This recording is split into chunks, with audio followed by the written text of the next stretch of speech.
How do you approach healing old wounds that resurface in new relationships? Okay, I feel it's cuffing season with these questions, This is a good one.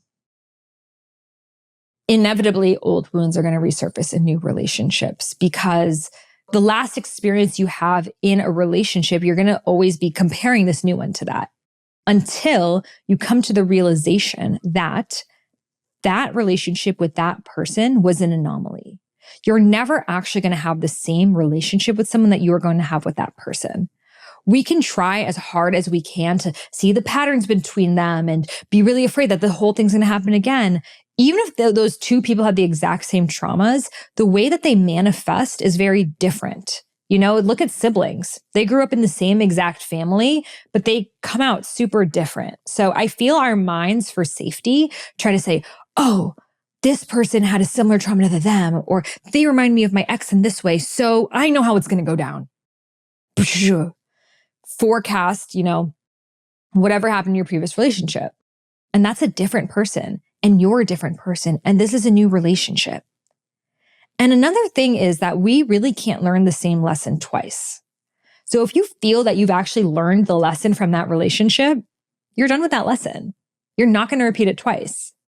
You're going to have new lessons, guaranteed, but you're not going to repeat that same lesson. Now, if you feel like you haven't learned that lesson, then yeah, you are going to keep dating the same person again and again and again because you haven't learned that lesson. But if we sit down with it, do our shadow work, go do our celibacy, like I'm a huge fan of just like being by yourself and sitting with the lessons of that relationship after, then we can really start to look at what were my core childhood wounds that were active in this? What were my ancestral patterns active in this?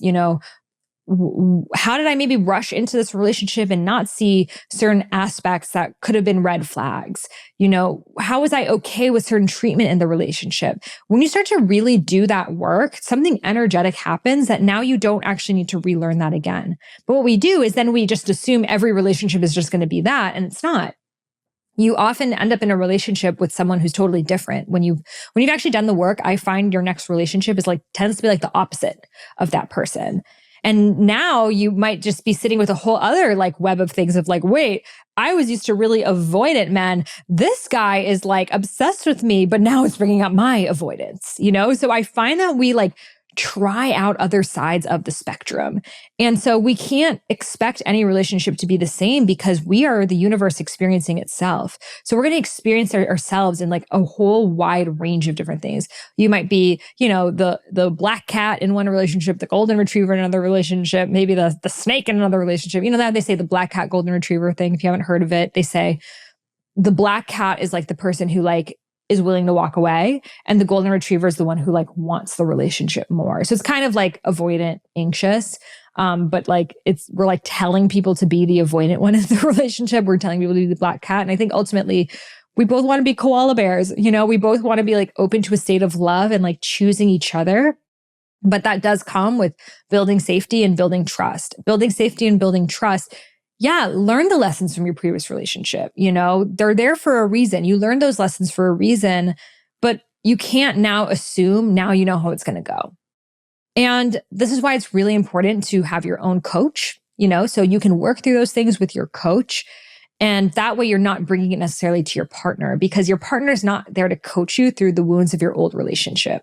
They may come up, but have them come up in a way that you have worked through it yourself. And now you might be sharing with them, I experienced this withdrawal when you said this, or it brought me back to this core wound, rather than you need to be the one to process this with me. Our partner is not meant to be our coach. Our partner is here to be our partner, is here to be our lover, is here to be our companion. And yes, there is going to be moments where we might be kind of coaching each other and vulnerable with each other, but they're not the person that you're here to go through every little fear that's coming up in the relationship, because that's going to be triggering for them because they are the cause of it, but it's really you and you. So I love to sit with coaches. I always hire new coaches who are experts in what I'm experiencing right now. I follow Instagram accounts that are related to that. So if I'm in like new relationship energy, I will follow people who teach about new relationships. If I'm in dating energy, I'll follow people around dating and I'll be coached by those people, read books on that, listen to podcasts on that. So I'm doing my own work in myself. So I'm not ever bringing it to that other person, expecting them to like change or be the solution, but rather I know everything I'm experiencing is my own work and I am taking ownership and responsibility of my side of the street. And the only way a conscious relationship can work is if we're both doing that.